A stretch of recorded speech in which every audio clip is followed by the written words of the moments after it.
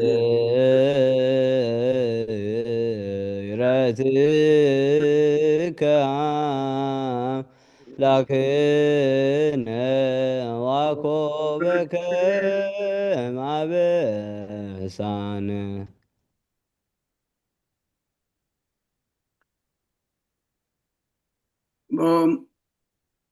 ናይ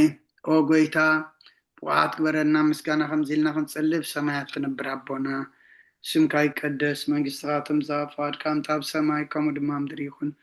ንዕለት መግብና ለመሃበና ንሕና ንዝበደሉና በደሎም ከም ዝሓደግናሎም በደልና ንእሳና እንደገና ክፋድሕነና እምበር ኣብ ፈተና ኣይተእትውና መንግስትን ሓይልን ክብርን ንዘለኣለም ናትካ ይማእምየነ ውዝትየ ማርያም ብናይ ቅዱስ ገብርኤል መልኣክ ሰላምታ ሰላም ለክለኹ ውሕልና ከደንገሊኸ ብስጋኹን ደንገሊኸ ወደ እግዚአብሔር ጥባት ጎይታ ሰራዊት ሰላም ለክለኹ ንስኸ ካብ ኣነስ ብርኽቲ ኢኺ ፍረ ከርስኹም ብርኹዩ ኦምልተ ጸጋ እግዚአብሔር ምሳኸ እዩ ኦ ፍስት ደስ በልኪ ኃጢአትና ሰሪየልና ነፍቲ ወድኸ ኢየሱስ ክርስቶስ መንታና ምሕረት ለምንልና ኣሜን ናይ ንስሓ ጸሎት ኦ ጎይታ ኣብዛ መዓልቲ እዚኣ ኣብ ቅድሚኻ ኣብ ተግባርኹም ብቓል ብሓሳብኹም በኩሉ ዋሳትና ዝሓጣናዮ ንስኻ ርሕሩሕን መብቅዕ ሰብን ስለ ዝኾንካ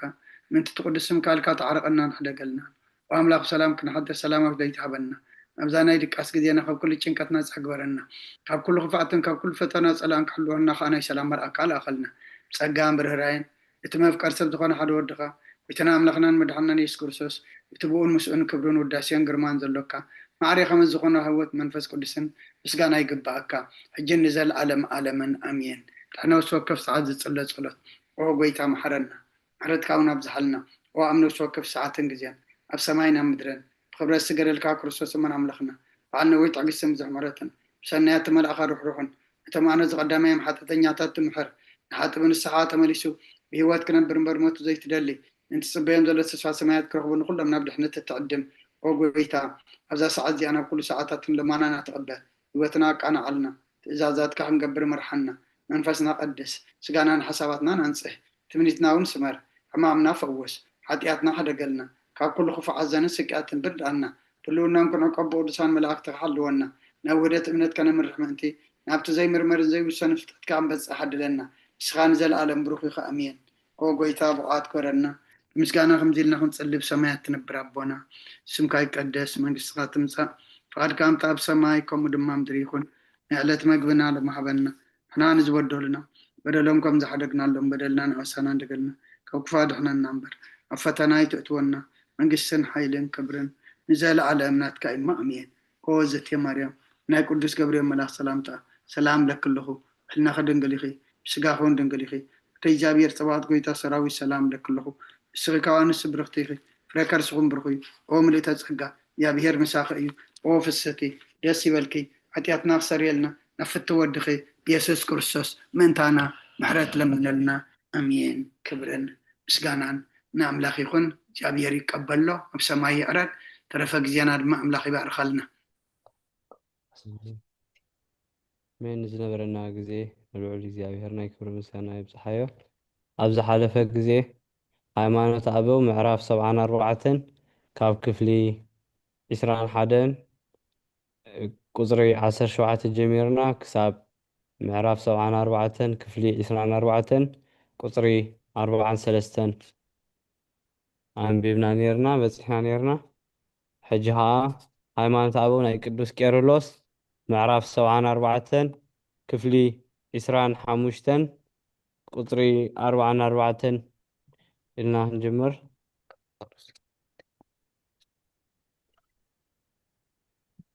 ማማ ትምኒት እንኳዕ ብሰላም መጻኺ መዝሙር ዳዊት ምዕራፍ 104 ቁፅሪ 30 ኣቦ ያዕቆብ ኣለው ድዮም ካልኣይ ቆሮንጦስ ካልኣይ ቆሮንጦስ ምዕራፍ 5 ቁፅሪ 17 ሃነ ባባ ያዕቆብ ቁፅሪ ካልኣይ كهيمات أبو ناي قدوس كيرلس معرف 25 قطري 44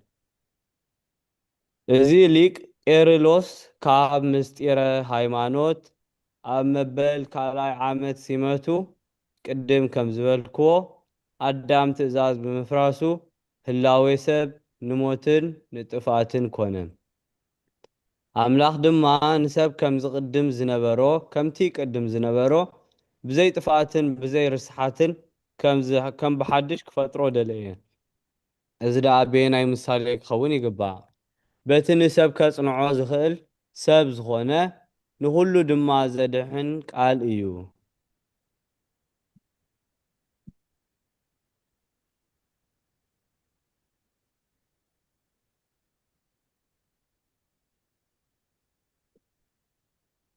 ትምኒት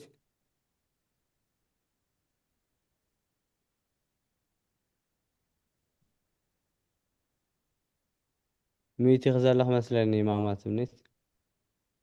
يا أمريكا يا مزمور داويت 104 ቁጥሪ 30 ትንፋስካ ትልእኽ ይፍጠሩ ነገፅ ምድሪ እውን ትሕድሳ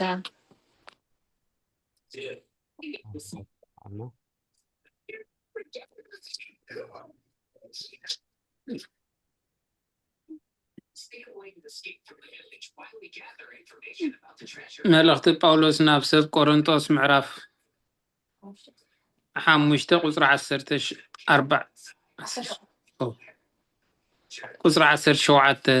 ስለዚ ሓደ እኳ ብክርስቶስ እንተኣለዩ ንሱ ሓድሽ ፍጥረት እዩ እቲ ብሉይ ሓሊፉ እነሆ ኩሉ ሓድሽ ኮይኑ ክብረት ይሃበልና ዲያቆን እንደ አሜን ቃል ህይወት ይስማዓና ባባይቆ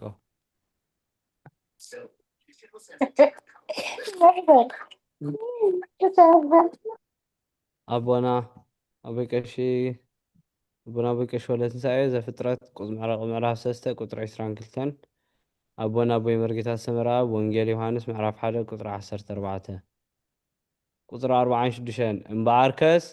ናይዚ ተዋህዶ ሓይሊ ምስጢር ኩለንትናው ረቂቕ ከም ዝኾነ ብልቦና አስተውዕል ንሱ ህይወትን መድሓንን እንከሎ ሰብ ዝኾነ ስጋኡ ንሞትን ንጥፋትን ዝስዕር ዘይምርምር ስልጣን ዘለዎ ምዃኑ ምእንቲ ከርኢ እዩ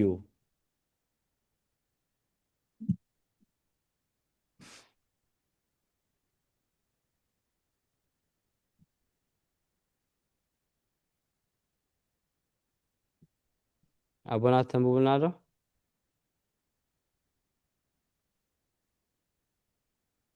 ሙይትዮም ዘለኹም መስለኒ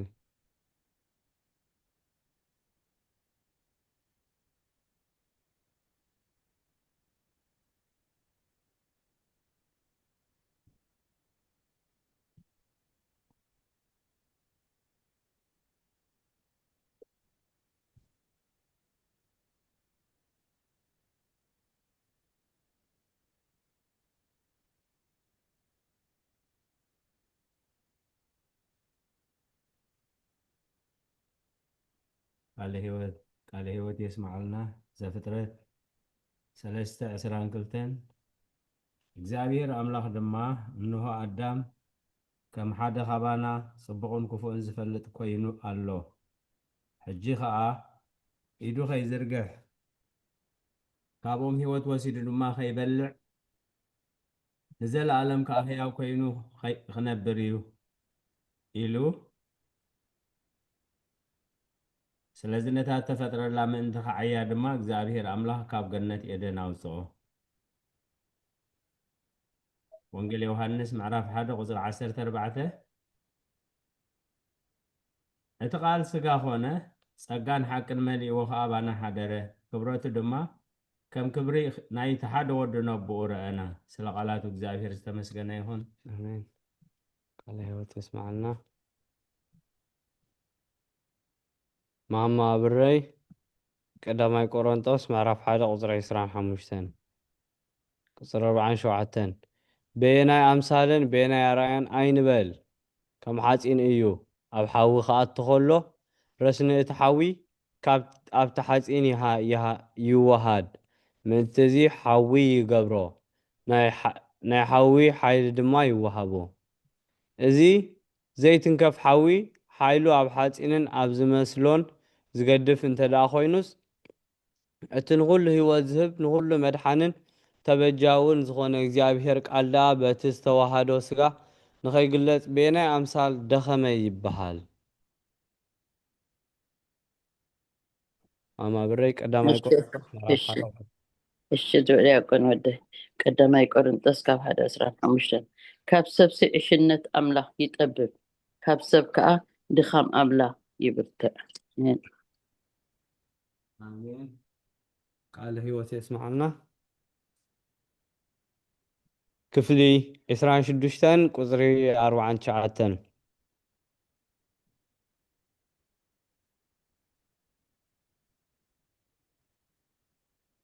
ማማ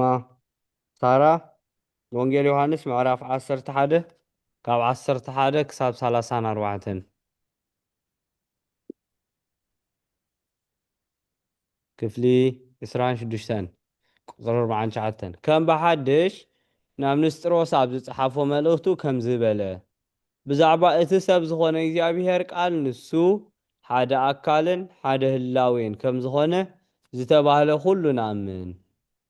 ምዕራፍ 75 ክፍሊ 27 ቁፅሪ 1 ቅዱስ ቄርሎስ ዝፀሓፎ መዝገብ ካብ ዝተባህለ መፅሓፉ መድሓኒና ንደቀ መዛሙርቱ ሓደ እኳ ዜና ሞት ኣልዓዛር ከይነግሮ ኣልዓዛር ዓርክና ሞተ በሎም። ነዚ ዝበልኻ መለኮታዊ ኣምላኽ ስለ ዝኾነ እዩ። መለኮት ኩሉ ዝፈልጥ እዩ። ብድሕሪ እዚ ምስ ደቀ መዛሙርቱ ክመላለስ ምስ ቀነየ ኣብታ ኣቐዲምና ዝዘከርናዮ ቦታ ቀረበ። ሽዑ ኣበይ ቀረብኩም እናበለ ሓተቶም። እቲ ሞቱ ዝፈለጠ ደኣ ዝተቐብሮን ስጋኡ ኣበይ ከም ዘሎንከ ስለምንታይ ዘይፈልጥ? ንሱስ ይፈልጥ እዩ። ነዚ ይፈልጥ እዩ ነቲ ግና ኣይፈልጥን እዩ ክበሃል ሰናይ ግብሪ ኣይኮነን።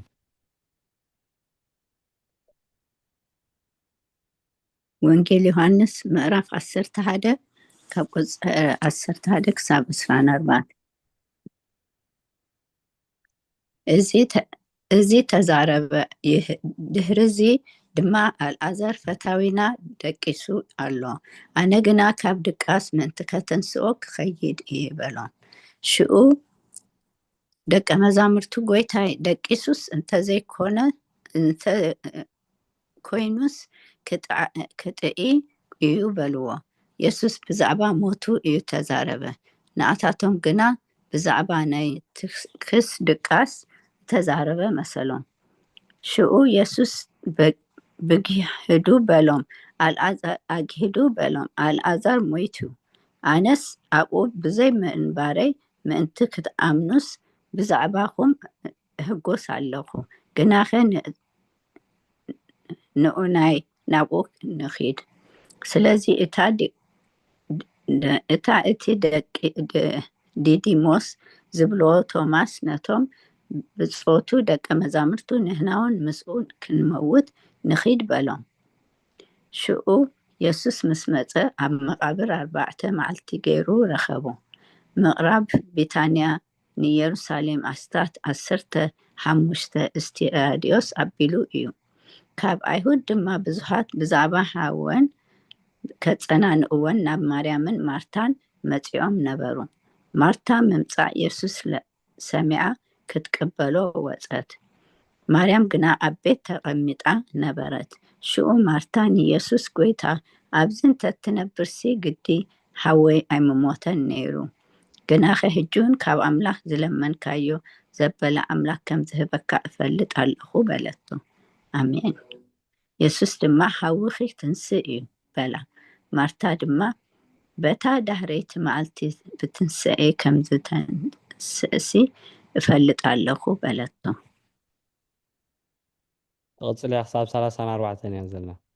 ዲያ 24 መሲሉኒ ሶሪ። የሱስ ከዓ በላ ትንሳኤን ህይወትን ኣነ እየ። እቲ ብኣይ ዝኣምን እንተሞተ እኳ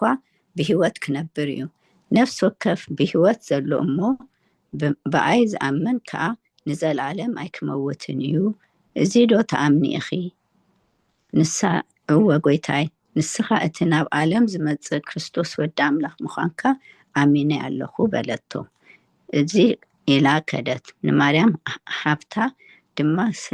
ሰላህ ኢላ መምህር መጽኡ ይጽዋዕኪ እውን ኣሎ ኢላ ፀዋዕታ። ንሳ እዚ ምስ ሰምዐት ቀልጢፋ ተንስአት፣ ናብኡን ከደት። የሱስ ኣብታ ተቐበለቶ ስፍራ ፀንሐ እምበር ናብ ዓዲ ኣይኣተወን ነበረ። እቶም ከጸናንእዎ ምስኣ ኣብ ቤት ዘለዉ ኣይሁድ ግና ማርያም ቀልጢፋ ብድድ ምባላን ምውፃኣን ሪኦም ናብ መቃብር ከይዳ ኣብኡ ክትበኪ እያ ኢሎም ሰዓብዋ። ማርያም ናብታ ኢየሱስ ዘለዋ ስፍራ መፅያ ምስ ረኣየቶ ኣብ እግሩ ተደፊያ ጎይታይ ኣብዝት እንተትነብርሲ ግዲ ሓዋይ ምሞተን ነይሩ በለቶ። ሽኡ ኢየሱስ ንሳ ክትበኪ ከላ እቶም ምስኣ ዝመፁ ኣይሁድ እውን ክበኽዩ ከለው ርዩ ብመንፈስ ተኪዙ እናነቕነቐ ኣበይ ኣንቢርክሞ በለ። እሳቶም ጎይታይ ንዓሞ ርኤ በልዎ። ቃል ሕይወት የስማዓልና ኣሜን። ማማ ልኡላ ዘፍጥረት ምዕራፍ 3 ቁፅሪ 9 ማማ ረዘነት ወንጌል ማቴዎስ ምዕራፍ 24 ቁፅሪ 36 ግብረ ሃዋርያት ምዕራፍ 4 ቁፅሪ 28 ናብ ማማ ሙሉ ማማ ህይወት ኤፌሶን ምዕራፍ 3 ቁፅሪ 9 ቁፅሪ 3 እቲ ቀደም ንኣዳም ኣበይ ኣለኻ ዝበሎ ሕጂ ድማ ከምኡ ኣበይ ቀበርኩምዎ በለ። ዘይፈልጥ ኮይኑ ኣይኮነን፣ ንሕና እውን ንሱ ኣይፈልጥን እዩ ኣይንብልን ኢና። ከምኡ ከዓ ሕጂ በዚ ከምዚ ምሳሌ ብዛዕባ እታ ሰዓት እቲኣ ንሱ ባዕሉ ከምዘይፈልጥ ከምኡ ከዓ ሕጂ በዚ ከምዚ ምሳሌ ብዛዕባ እታ ሰዓት እቲኣ ንሱ ባዕሉ ከምዘይፈልጣ ኮይኑ ተዛረበ። ንሱ ግና ኩሉ ዝፈልጥ ክነሱ ነቲ ብስርዓት ሰብ ንሰናይ ረብሓ ገበሮ። ነዚ ብስርዓት ሰብ ንሰናይ ረብሓ ገበሮ። ዘፍጥረት 3 ቁጥሪ 9 እግዚአብሔር ኣምላኽ ድማ ንኣዳም ፀውዖ ኣበይ ኣለኻ በሎ። ቃል ሕይወት የስማዓልና ማቴዎስ ወንጌል ማቴዎስ ምዕራፍ 24 ቁፅሪ 36 ስለ እታ መዓልቲ እቲኣን ስለ እታ ሰዓት እቲኣን ግና ብዘይ ኣቦ በይኑ መላእኽቲ ሰማይ እንተኾኑ እኳ ወይስ ወዲ ዝፈልጣ የልዎም። ቃል ሕይወት የስማዓልና አሜን። እናቴካ ኤፌሶን ምዕራፍ 3 ቁፅሪ 9 እቲ ኣብቲ ኩሉ ዝፈጠር ሃዋርያት ከላ መስለኒ ሶሪ ግብረ ሃዋርያት ምዕራፍ 4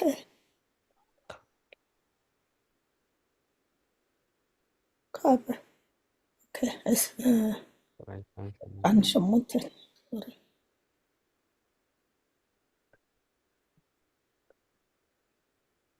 ሸውዓተን ዕስራን ሸሞንተን ብሓደ ኣለዋ።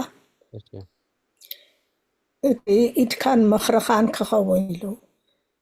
ቅድም ዝመደቦ ምእንቲ ክገብሩ ብሓቂ ሄሮዶስን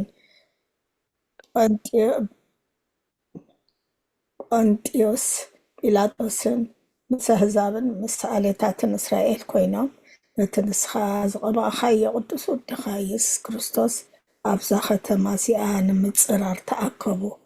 ስለቓላቶም ምስጋና ይኹን። ወዲ ኣለኹ። ሶሪ ጋይስ ኤፌሶን ምዕራፍ 3 ቁፅሪ 9 ከዓ እቲ ኣብቲ ኩሉ ዝፈጠረ ኣምላኽ ካብ ዘለዓለም ተሰዊሩ ዝነበረ ምስጢር መጋቢነቱን ከመይ ምዃኑ ንኩሎም ክብርሃሎም ተዋሂቡኒ በለ ማለት እዩ። ቴንክ ዩ ቃል ሕይወት የስማዓልና አሜን። ኣቦና ኣቦ ያዕቆብ ወንጌል ማቴዎስ ምዕራፍ 16 ካብ 13 ክሳብ 17 ቁፅሪ 4 ዳግም ከምዚ በለ ደቀ መዛሙርቱ ዝምልስዎ እናፈለጠ እንከሎ ከምዘይፈልጥ ኣምሲሉ ንወዲ ሰብ ንዓይ ሰባት መን እዩ ይብሉኒ ኢሉ ሓተቶም። ንሳቶም ነቲ ዝበሃል ከም ዝብልዎ ግና ንዓታቶም ቅድሚ ምሕታቱ ፈሊጡ ነበረ። ንሳቶም ከዓ በዚ እምነቶም ጸንዐ።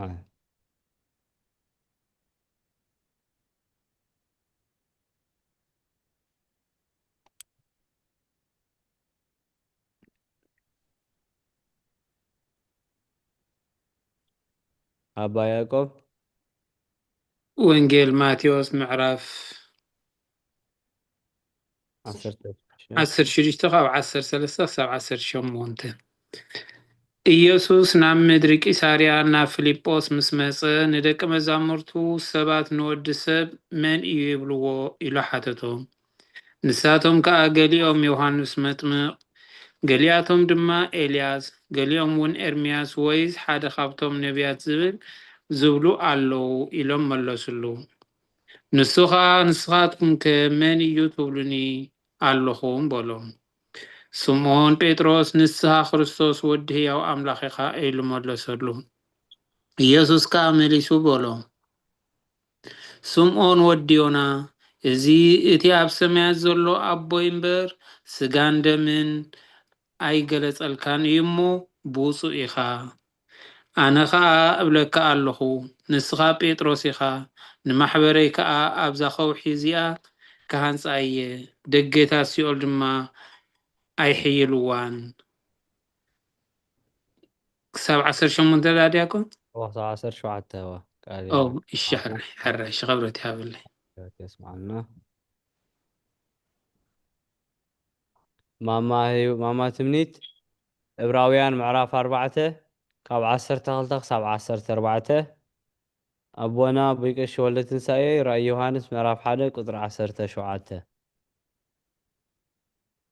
ሃይማኖት ኣበው ናይ ቅዱስ ቄርሎስ ምዕራፍ 75 ክፍሊ 28 ቁጥሪ 5 ብድሕሪዚ ካብኡ ቁሩብ ሕልፍ ኢሉ ከምዚ በለ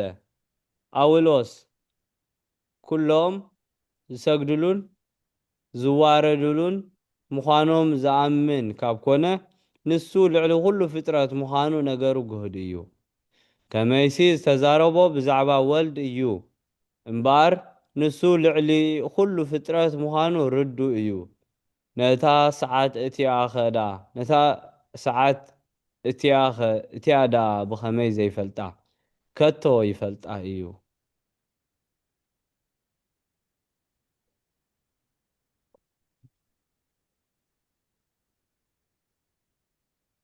ማማ ትምኒት ሚት ኣለኽ መስለኒ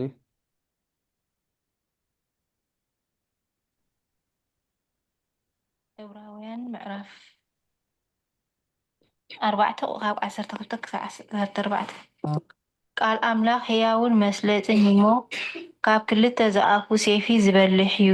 ነፍስን መንፈስን መፈላለዪ ኣካላትን ኣንጉዕን ክሳዕ ዝፈላሊ ዝሰጥን ኣብ ምሕላልን ሓሳብ ልብን ከዓ ዝፈርድ እዩ። እቲ ጸብጻብ እንህቦ ከዓ ኣብ ቅድሚ ዓይኑ ኩሉ ጋህ ዝበለን ቁልዑን እዩ እምበር ኣብ ቅድሚኡ ዝሕባእ ፍጡር የልቦን። ኢየሱስ ዓቢ ሊቀ ካህናት እዩ፣ ደጊም ብዘይ ሓጢኣትሲ ብኩሉ ከምዚ ከማና እተፈተነ እምበር ብድኻምና ክድንግጸልና ዘይክእል ሊቀ ካህናት የብልናን እሞ ብሰማያት ዝሓለፈ ዓቢ ሊቀ ካህናት ኢየሱስ ወዲ ኣምላኽ ካብ ዝህልወናስ ምእማንና ነጽንዕ። ቃለ ሕይወት የስማዓልና ማማ ትምኒት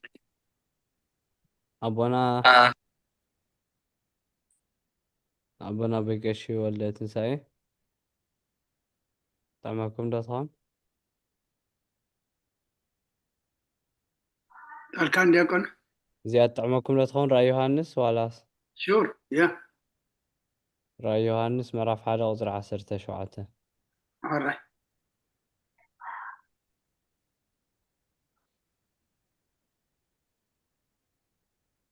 ምዕራፍ 1 ቁጥሪ 17 እዋ أرى عسرت شوعتن عسر شمنتن بحنسا اندلوا مسرا هو دما كموت كوينا أبا أغارو ودقو نسيا مانا إيدو أنبرلي كم ذنا بلي اتقداماين اتدحراين اتهياون إيامو عي تفرح ما يتنبركو إنه قان ذا العالم هياو إيه مرهمة سيولن كا ألوني هل تسمعنا أبونا بوي مرقيتا سمرا وانجيل يوحنس معرف حادة كاب حادة كساب 14 كفلي 29 قطر 6 كم بحدش كاب قدوس كيرلس ناب كاهن أولوغيس تلاخذ ملغتي نساتهم بتواهدو يأمنو نبرو أبوتاتنا أب تواهدو أي فلالين إيوم والدقنا حادة بينو سب زغنة إيو قال دما حادة هلاوي إيو بلو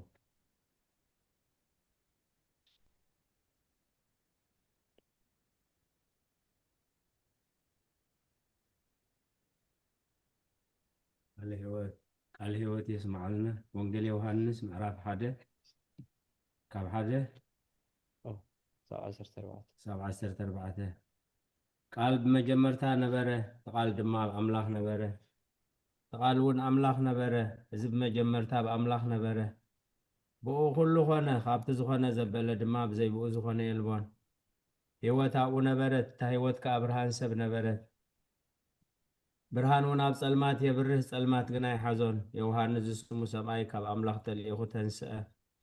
ኩሎም ብኡ ናብ እምነት ምእንቲ ክበጽሑ ብዛዕባ ብርሃን ክምስክር ንሱ ንምስክር መጸ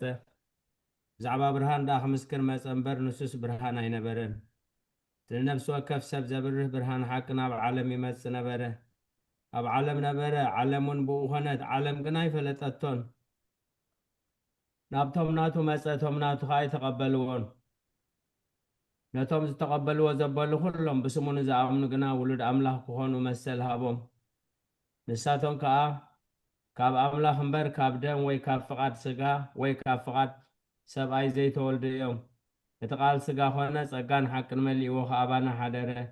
ክብረቱ ድማ ከም ክብሪ ናይቲ ሓደ ወዲ ነቦ ረአና ስለ ቃላቱ እግዚአብሔር ዝተመስገነ ይኹን ቃል ሕይወት ይስማዓልና ማማ ብረይ ቀዳማይ ጢሞቴዎስ ምዕራፍ 2 ቁጥሪ 5 ክፍሊ 30 ቁጥሪ 7 ከምኡ እውን ብዛዕባ ክርስቶስ ሓደ ከም ዝኾነ ከም ዝበለ ንሱ ሓደ እዩ ነቲ ሓደ ኢየሱስ ክርስቶስ ክንከፍሎ ከለና ድማ ዓብይ ክሕደትን ጥፍኣትን እዩ ቀዳማይ ጢሞቴዎስ 5 ማለት ኣምላኽ ሓደ በይኑ እዩ እሞ እቲ ኣብ መንጎ ኣምላኽን ሰብን ዘሎ ማእከላይ እውን እቲ ሰብ ክርስቶስ ኢየሱስ እዩ ሓደ በይኑ እዩ አሜን ቃል ሕይወት ይስማዓልና ማብረ ማማ ሳራ ትንቢት ኢሳይያስ ምዕራፍ 7 ቁጥሪ 14 ማማ ሉላ ወንጌል ማቴዎስ ምዕራፍ 1 ቁጥሪ 24 ክፍሊ 31 እዚ ቅዱስ ቄርሎስ ኣስዒቡ ከምዚ በለ ንኹሉ ቦታ ንሱ ወልድ ዋህድ ሓደ ጎይታ ካብ ንጽሕቲ ድንግል ወላዲት ኣምላኽ ዝተወልደ ኣማኑኤል ንኣምን ኩሉ ግዜ ንእግዚአብሔርን ንሰብን ዝግባእ ይቕበል ንሓቂ ንሱ ብሓቂ ንሱ እግዚአብሔር ቃል ምዃኑ ብኡ ንኣምን ነታ ንጽሕቲ ድንግል ወላዲት ኣምላኽ ከዓ ኣደ እግዚአብሔር ንሰምያ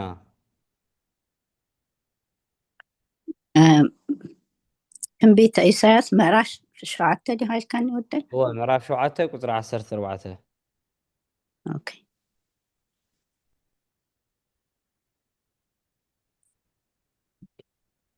እግዚአብሔር ቁጥሪ 14 No, how come it's Hansa?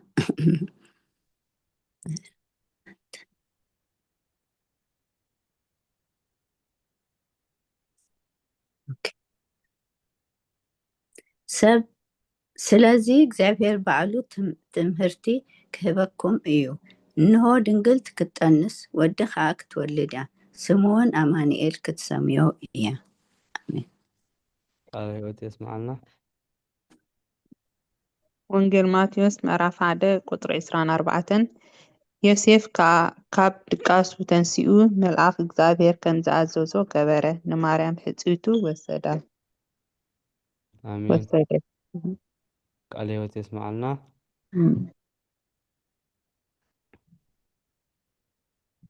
ማማ ረዘነት መዝሙር ዳዊት ምዕራፍ 16 ቁፅሪ 10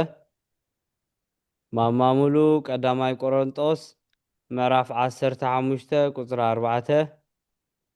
ማማ ህይወት ግብሪ ሃዋርያት ምዕራፍ 1 ካብ 9 ክሳብ 11 ምእንቲ ቁጥሪ 9 ምእንቲ እዚ ከዓ ንሱ ከም ዝተሰቕለን ከም ዝሞተን ከም ዝተቐብረን ከም ዝተንስአን ናብ ሰማያት ከም ዝዓረገን ኣብ ህያዋንን ምዉታንን ክፈርድ ዳግም ከም ዝመጽእ ይንገር እዩ። እዚ ትምህርቲ መምህራንና ሃዋርያትን ናይቶም ኣብ ኒቅያ ዝተጋብኡ ንጹሃን ኣቦታትና 318 እዩ። መዝሙር ዳዊት መበል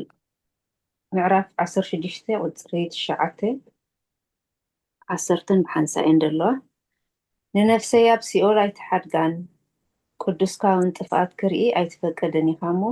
ስለዚ ልበይ ይሕጎስ ክብረይ እልል ይብል ስጋይ እውን ኣብ ጽኑዕ ይሓድር እዩ። ኣሜን። ስለቐረቱ እግዚአብሔር ይመስገን። ስመልና ቀዳማይ ቆሮንጦስ ምዕራፍ 15 ቁፅሪ 4 ተቐብረ ከዓ ከምቲ እቶም ጽሑፋት ዝብልዎ ብሳልሰይቲ መዓልቲ እውን ተንሰ። ኣሜን። ስለቐረቱ ምስጋና እዚኣ ከዓኒ ግብሪ ሃዋርያት ምዕራፍ 1 ካብቲ 9 ስጋዕ 11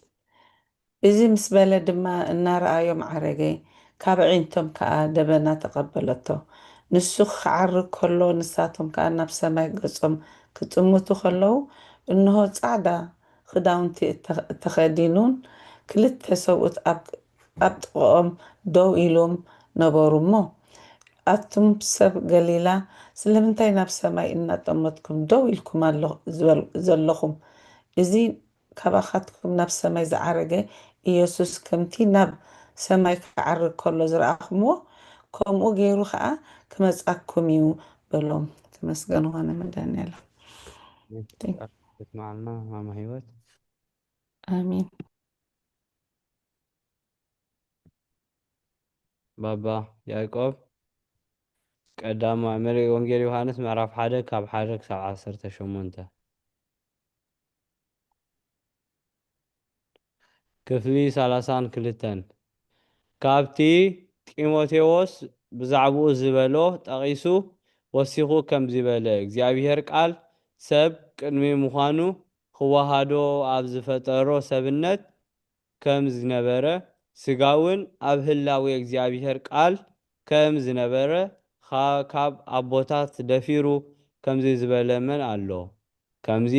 ከመይ ኢሉ ይኸውን? እግዚኣብሔር ቃልሲ ቅድሚ ዓለም ህልዊ እዩ። ነቲ ዝተዋሃዶ ሰብነት ከዓ ካብ ባህሪ ሰብ ፈጠሮ። ካብኣቶም ሓደ ብድሕሪ ተዋህዶ ንክርስቶስ ክልተ ህላዊ ኣለዎ ኢሉ ዝተዛረበኸ ኣሎ ድዩ? ወይ ከዓ ኣብ ማህፀን ድንግል ብፍቓድ እግዚአብሔር ፍጹም ህፃን ተፈጥረ? ብድሕሪዚ ነቲ ካብ ማርያም ዝተወልደ እግዚአብሔር ቃል ዝሓደሮ ኢሉ ዝተዛረበኸ ኣሎ ድዩ? ብድሕሪ ተዋህዶኸ ንሓደ ክርስቶስ ክልተ ህላዊ ኣለዎ ምባልሲ ይግባእ ድዩ?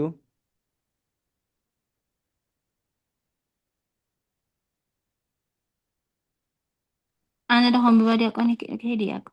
እሺ ወንጌል ዮሐንስ ምዕራፍ 1 ካብ 1 ቁፅሪ 1 ክሳብ ቁፅሪ 18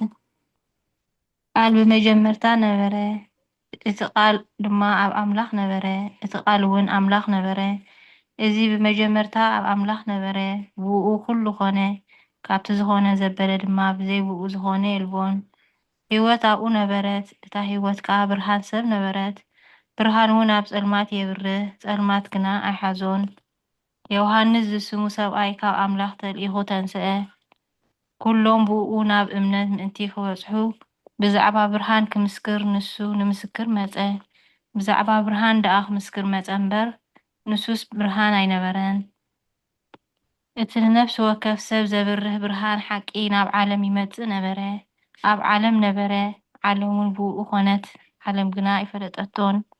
ናብቶም ናቱ መጸ፣ እቶም ናቱ ከዓ ኣይተቐበልዎን። ነቶም እተቐበልዎ ዘበሉ ኩሎም ብስሙ ንዝኣመኑ ግና ውሉድ ኣምላኽ ክኾኑ መሰል ሃቦም። ንሳቶም ከዓ ኣብ ኣምላኽ እምበር ካብ ደም ወይ ካብ ፍቓድ ስጋ ወይ ካብ ፍቓድ ሰብኣይ ዘይተወልዱ እዮም። እቲ ቃል ስጋ ኾነ፣ ጸጋን ሓቅን መሊእዎ ከዓ ኣባና ሓደረ። ክብረቱ ድማ ከም ክብሪ ናይቲ ሓደ ወዲ ነብኡ ረአና። ዮሃንስ ብዛዕባኡ መስከረ፣ እቲ ዳሕረይ ዝመጽእ ንሱ ቅድመይ ዝነበረ እሞ ንሱ ቅድመይ ነበረ። እቲ ብዛዕባኡ ዝበልኩ ንሱ እዩ ኢሉ ጨደረ። ሕጊ ብሙሴ ተውሂቡ እሞ ጸጋን ሓቅን ግና ብኢየሱስ ክርስቶስ መጸ። እምበኣርከ ንሕና ኩላትና ካብ ምልኣቱ ጸጋ ኣብ ልዕሊ ጸጋ ተቐበልና። ሓደ እኳ ንኣምላኽ ዝረኣዮ የልቦን። እቲ ኣብ ሕቑፊ ኣቦኡ ዘሎ ሓደ ወዲ ንሱ ኣግሃዶ። ኣሜን። ቃል ህይወት የስማዓልና ማማ ህይወት ማማ ትምኒት የቕሬታ ዲያቆን መሓሪ ሮሜ ምዕራፍ 16 ቁጥሪ 18 ከተንበልና ማማ ብረይ ቆላሲዩስ ምዕራፍ 2 ቁጥሪ 4 ቁጥሪ 8 ቁጥሪ 12 ከምዚ ካብ ኮነ ክሕደቶም ከም ኣዝርእቲ ከስርዑ ነቲ ሓደ እኳ ካብ ኣቦታትና ዘይኣመኖ ሃይማኖት ኣብ ልቢ ሰባት ከሕድሩ ነቶም ዘይተማህሩ ብዙሓት ለዋሃት ስለምንታይ ከዕልዉ ይደልዩ?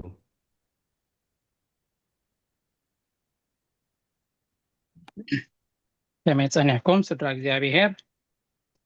እግዚአብሔር ይመስገን። መልእክቲ ጳውሎስ ናብ ሰብ ሮሜ ምዕራፍ 16 17 18 ብሓደ ኣለዋ። ግናኸ ኣሕዋተየ ነቶም ካብቲ እተመሃርክምዎ ምህሮ ምፍልላይን መዐንቀፍን ዝገብሩ ክትዕዘብዎም እምዕደኩም ኣለኹ። እቶም ከምዚኣቶም ዝበሉ ንከብዶም እምበር ንጎይታና ኢየሱስ ክርስቶስ ኣየገልግልዎን። ብጥዑም ዘረባን ምርቃን ልብቶም ገርህታት የስሕቱ እዮም እሞ ካባታቶም አልግሱ። ስለ ቃሉ ስም እግዚአብሔር አምላክ ይክበር ይመስገን። ቃል ህይወት ይስማዓልና። ማማ ብረይ ቆሎስይስ 2:4-8 ሓደ እኳ ብቃል ቅብጥር ከየስሕተኩም ኢለ እየ እዚ ዝብለኩም ዘለኹ። ብስጋ እኳ ምሳኻትኩም እንተ ዘየለኹ ብመንፈስ ምሳኻትኩም እየን። ስርዓታትኩም ጽንዓት እምነትኩም ብክርስቶስ እናሪእኹ እሕጐስ ኣለኹ። ብክርስቶስ ዝርከብ ሙሉእ ህይወት ደጊም ከምቲ ንጎይታ ኢየሱስ ክርስቶስ እተቐበልኩሞ ከምኡ ኢልኩም ብእኡ ተመላለሱ። ብእኡ ተሰሪትኩም ተሃኒጽኩም ብምስጋና መሊእኩም መላእኩኹም ከምቲ እተመሃርኩሞ ኮንኩም ብእምነት ጽንዑ። ከም ናይ ክርስቶስ ዘይኮነስ ብልምዲ ሰብ ከም ምክሮ ቁልዕነት እዛ ዓለም እዚኣ ብጥበብ ዓለምን ብኸንቱ ምጥባር ሓደ እኳ ከየማርኸኩም ተጠንቀቁ። አሜን። ቃል ህይወት የስማዓልና። አሜን። ንዝነበረና ግዜ ወደ እግዚአብሔር አምላክ ናይ ባህሪ ምስጋና ይብፅሓዮ። እታ ሰዓትና ኣኺላልና ንመዝሙር ዝተዳለኹም ተለኹም ነዚ ተምሃርናዮ ዝመስል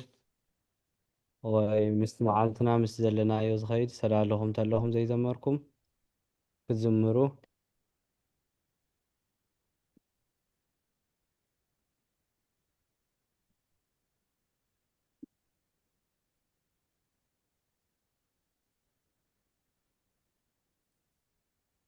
እሺ ማማ ሉላ ريا لهم مسلاني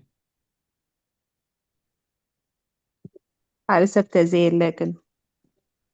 كساح حجي سبالي يلا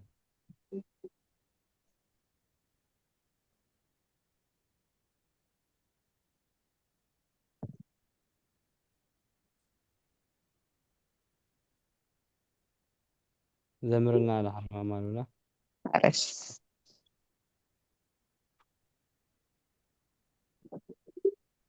እግዚአብሔር ሓላዊና ጓስያይና እዩ ዝብል መዝሙር ክዝምር ከም ፍቃድ ኣምላኽ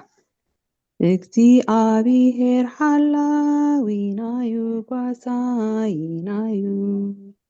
እግዚአብሔር ሓላዊና እዩ ጓሳይና እዩ ኣብ በረኻ ኣብ ስደት ኣብ በረኻ ኣብ ስደት ኣብ ዝኾነ ቦታ ድኻምና ዝፀውር በደልና ዝዕገስ ፍጹም ዘይመውት ሕማምና ዝፍውስ ትጉህ ሓላዊና ፍጹም ዘይታኽስ ምሳና ወፊሩ ምሳና ይምለስ እግዚአብሔር ሓላዊና እዩ ጓሳይና እዩ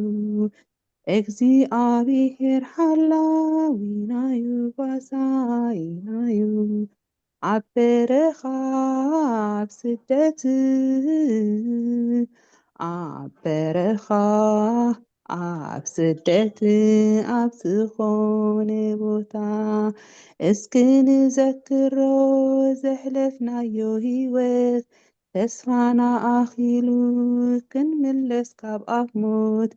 ትማሊ ውሕዳት ሎሚ ኣላፍኬና ስራሕ ኣምላኽናዩ ኣይኮነን ካባና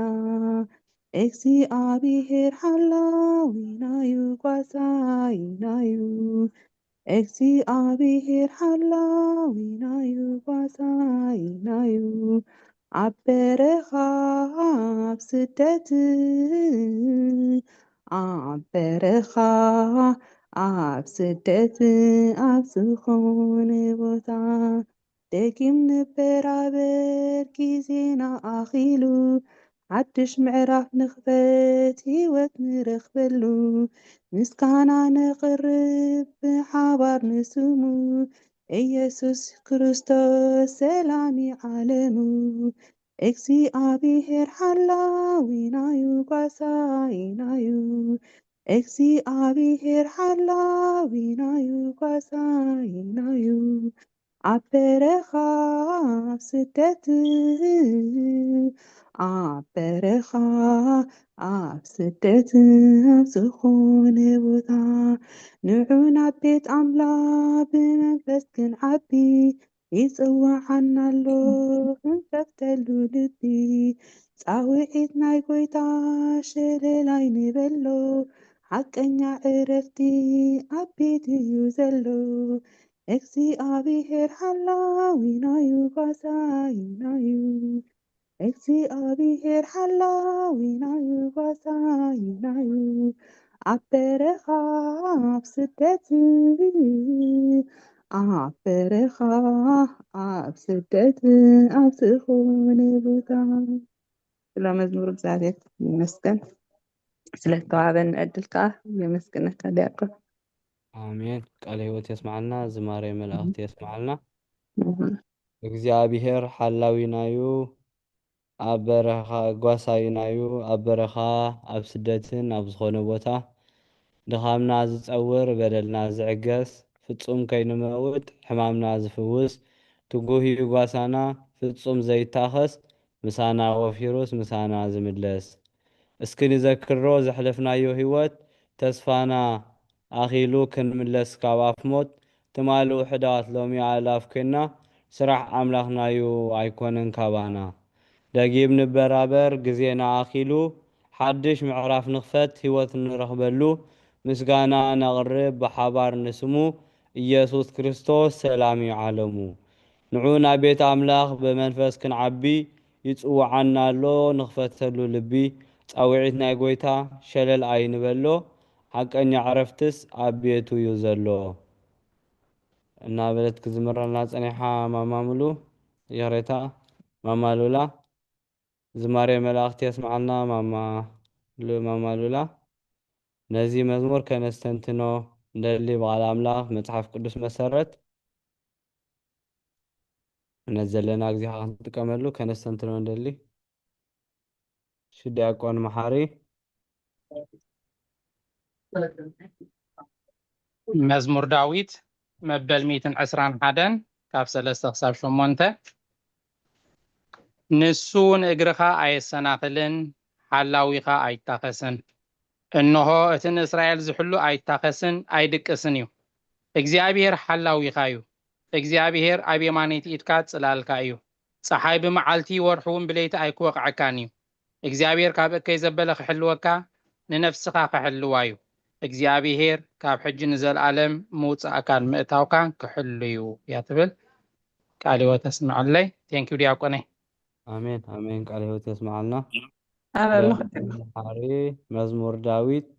ምዕራፍ 121 ካብ 3 ክሳብ 8 ቃል ህይወት የስማዓልና ኣሜን ኣለኹ ዲያቆን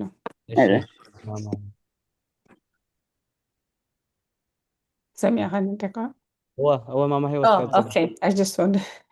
اوكي ناتي كاني مزمور داويد معرف 23 ካብ 1 ስጋዕ 6 ድያ ሕያዋይ ጓሳ እትብል ታርእስታ እግዚኣብሔር ጓሳየ እዩ ዝጎድለኒ የብለይን ኣብ ሙሉእ ሻኻ የውዕለኒ ናብ ዝዕርፈሉ ማይ ይመርሓኒ ንስቱ ንነፍሰይ የህድኣ ምእንቲ ስሙ ኢሉ መንገዲ ጽድቂ ይመርሓኒ ብትርኻን ምርኳስካን የጽንዓኒ እዩ ንስኻ ምሳይ ኢኻ እሞ ብባርባ ድን ሞት እኳ እንተኾነ ክፋእ ኣይክፈርሐኒ እየ ንስኻ ኣብ ቅድሚ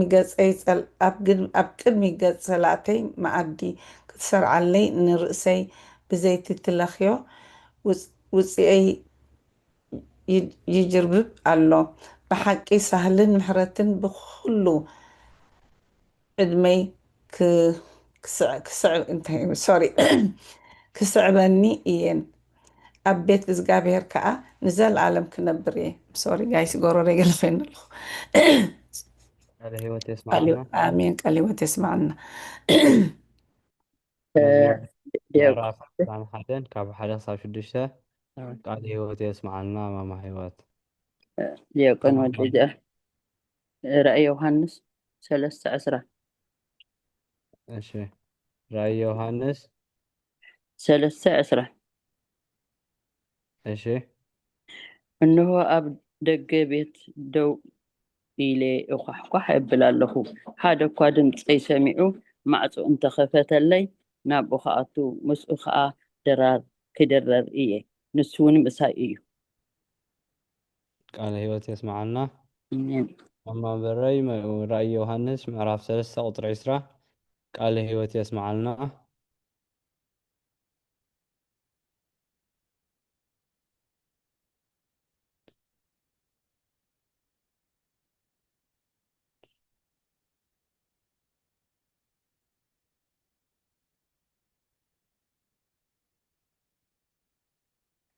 እሺ ማማ ጊደናውን ጠቕሲ ሰዲዳትና ኣላ ወንጌል ማቴዎስ ምዕራፍ 8 ቁፅሪ 16-17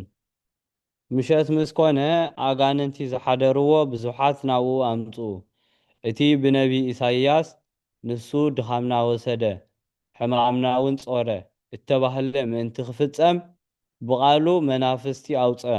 ሕማም ንዘለዎም ኩሎም ድማ ኣሕወዮም ቃል ህይወት የስማዓልና ማማ ጊደና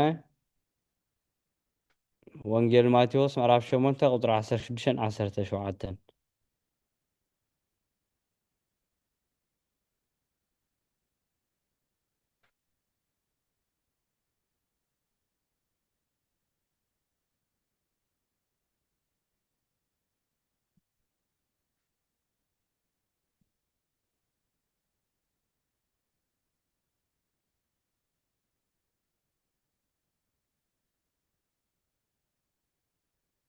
እሺ ነዘን ዘተሪፈናና ዘለዋ ጊዜ እንጠቀምለን።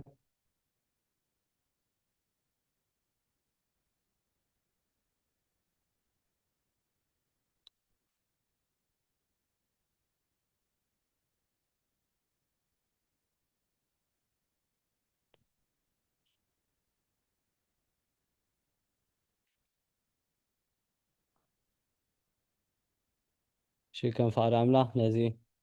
መዝሙር ድሕርኩም ዝኣተኹም እግዚኣብሔር ጓሳይናዮ ሓላዊናዮ ኣብ በረኻን ኣብ ስደትን ኢላማ ማሙሉ ዘሚራትና ነዚ ከነስተንትኖ እንደሊ ተሊና እዘን ተሪፈና ዘለዋ ግዜ ክንጥቀመለን።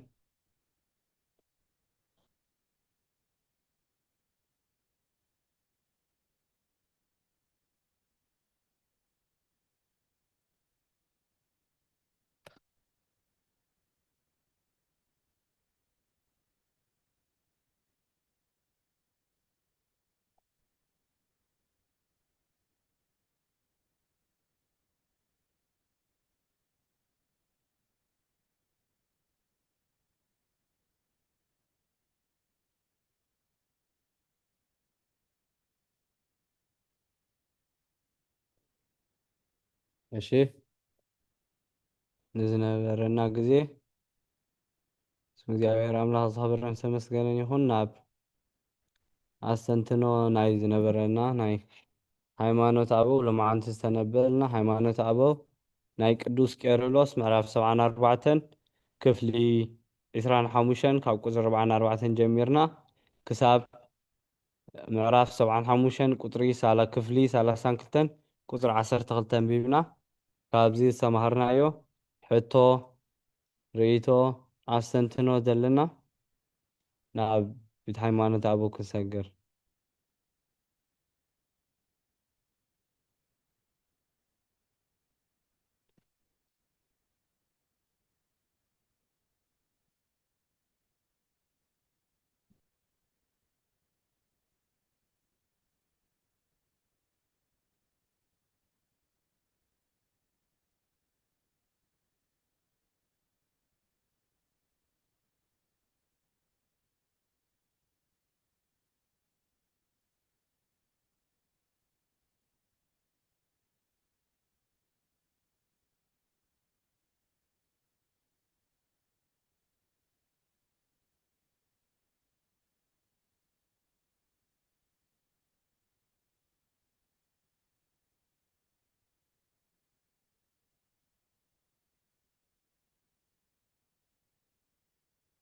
እሺ ድሕርና ዝኣተና ተሊና ሃይማኖት ኣበው ናይ ቅዱስ ቄርሎስ ካብ ምዕራፍ 74 ክፍሊ 25 ቁፅሪ 44 ጀሚርና ክሳብ ምዕራፍ 75 ክሳብ ቁፅሪ 32 ክፍሊ 32 ቁፅሪ 12 ኣንቢብናን ክንመሃር ኣምሲና ነዚ ከነስተንትኖ እንደሊ ብፍቕዲ ምዕራፍ ብኩሉ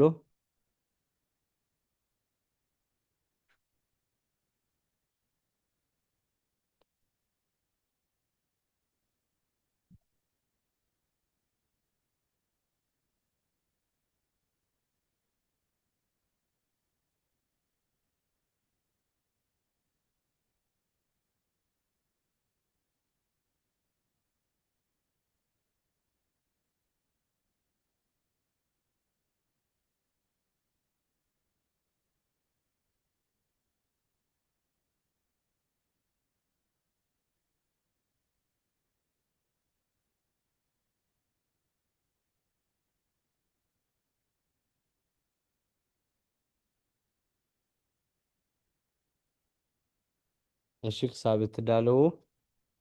ናተይ ሕቶያ ካብ ሃይማኖት ኣበው ናይ ቅዱስ ቄርሎስ ምዕራፍ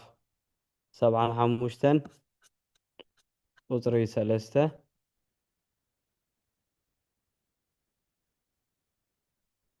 እቲ ቀደም ንኣዳም ኣበይ ኣለኻ ዝበለ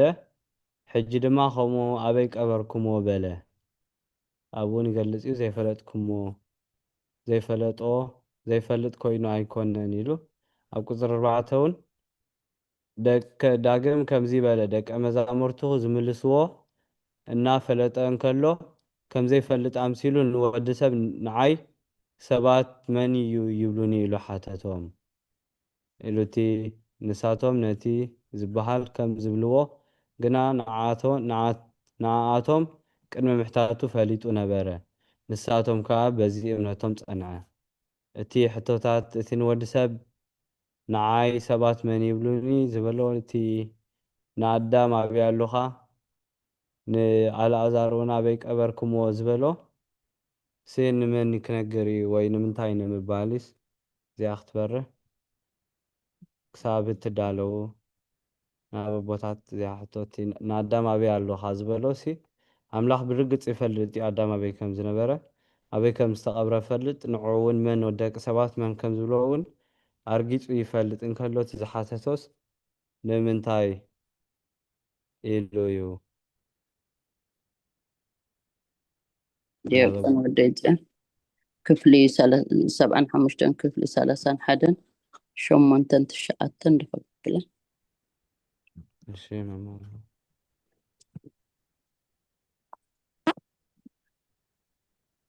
ሸሞንተን ትሽዓተን እሺ እዚ ቅዱስ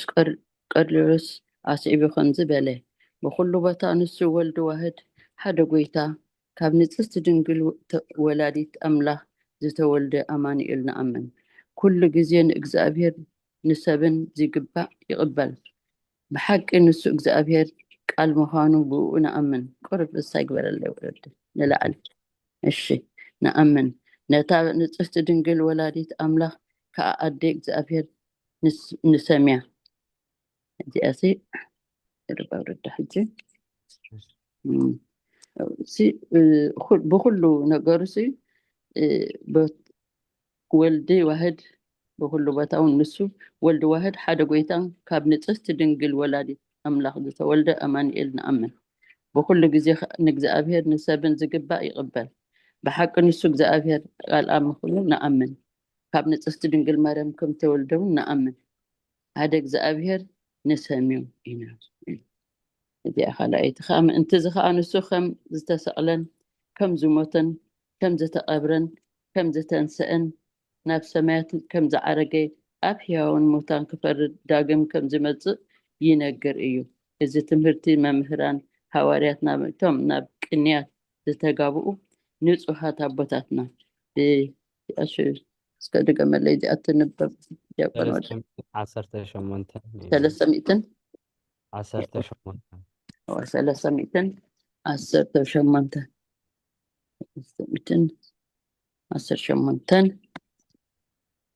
እዩ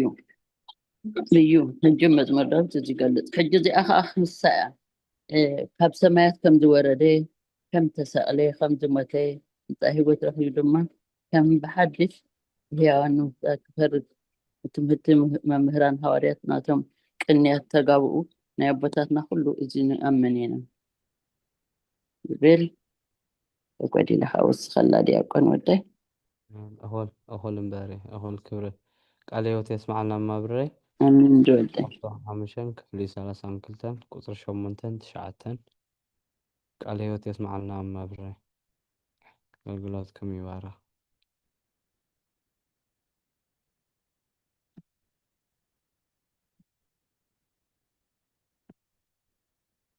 እሺ ነዘን ተሪፈና ዘለዋ ቁሩብ ግዜ እንጠቀመለን ሕቶ ርእይቶ ካብ ዝተምሃርናዮ ከነስተንትኖ እንደሊ ተልዩ ወይ ዘይበርሃልና ተልይኩም በርሆ እንደሊ ከነብር ክበርሃልና እንደልዮ ተንተሪፈን ዘለዋ ግዜ እንጠቀመለን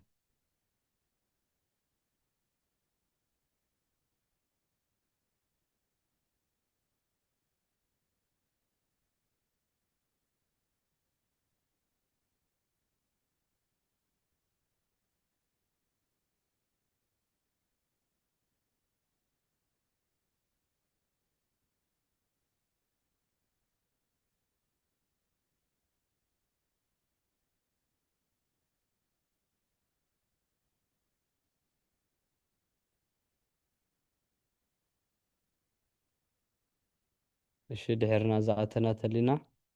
ሎማዓንቲ ዝተነበ ሃይማኖት ኣበው ናይ ቅዱስ ቄርሎስ ምዕራፍ 74 ክፍሊ 25 ቁፅሪ 44 ጀሚርና ክሳብ ምዕራፍ 75 ቁፅሪ 32 ክፍሊ 32 ቁፅሪ 12 ቢብና ነዚ ከነስተንትኖ እንደሊ ሕቶ ርእቶ ዘለና ትዘለና ግዜ ክንጥቀመሉ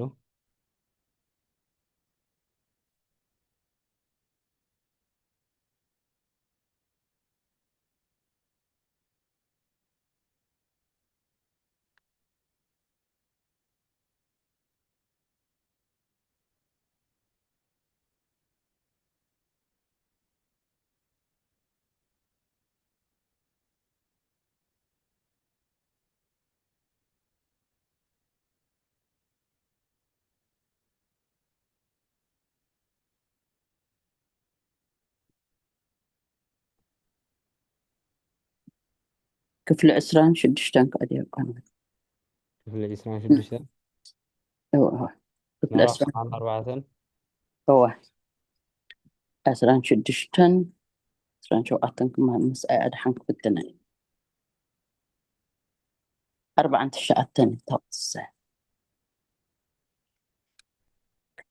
مسران شدشتنا بان جوا كم بحدشنا مستورسن أبزح صحافهم الأخت كم زبالة بزعبة أتسب زخون إجزابير قال نص حدا أكلن حدا لو كم زخون زتبهله كل ونأمن السورة زيز قالت هذا أكل حدا توم فمخانون أمنينا كالي تخاني أسران شو قبل أسران شو أتن قدمتي قدس كارلوس صحفه مزجب كابز تبهله مصحف مدحنينا ندك مزامرتو حدك زينا موت الأزار أين قرن الأزار أكنا موتي بولم نزل زبالة خاء ملوكوتا وأملاح سلزقون إيو ملوكوتا وكل زي فلت إيو كم دك سيدلو مسبلم دقنا ها ما يتوين في ديلون بحد حبيرهم كم تقرقات برنا زياني قطر حالي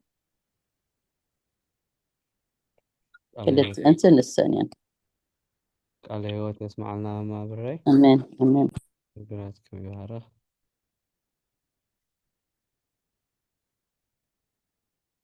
እሺ ማማ ብራይ ክፍሊ 26 ቁፅሪ 49 ክፍሊ 40 ክፍሊ 27 ቁፅሪ 1 ከተስተንተለና ፀኒሓ